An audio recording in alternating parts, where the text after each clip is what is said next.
Welcome.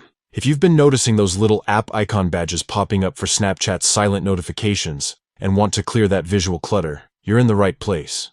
Let me walk you through the simple steps to disable those app icon badges specifically for Snapchat's silent notifications, so your home screen stays neat and distraction-free.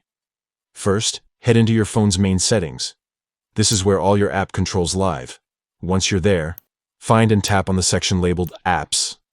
This will bring you to a list of all the apps installed on your device. Next, scroll through your apps until you find Snapchat, then tap on it. This opens Snapchat's specific settings on your phone. In Snapchat's app settings, look for and tap on Notifications. Here you can manage how Snapchat sends you alerts.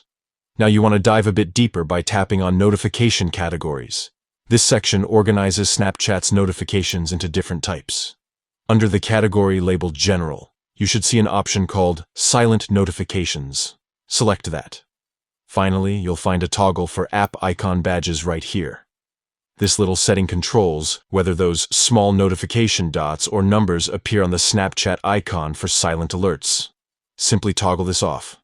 And just like that, these badges will no longer appear for Snapchat's silent notifications, keeping your app icon clean without turning off all notifications. This way, you won't miss any important alerts, but your home screen remains clear of those persistent little badges. Just remember, the steps might vary slightly depending on your phone's manufacturer or Android version, but the overall process remains similar. Enjoy a less cluttered home screen and a more peaceful notification experience.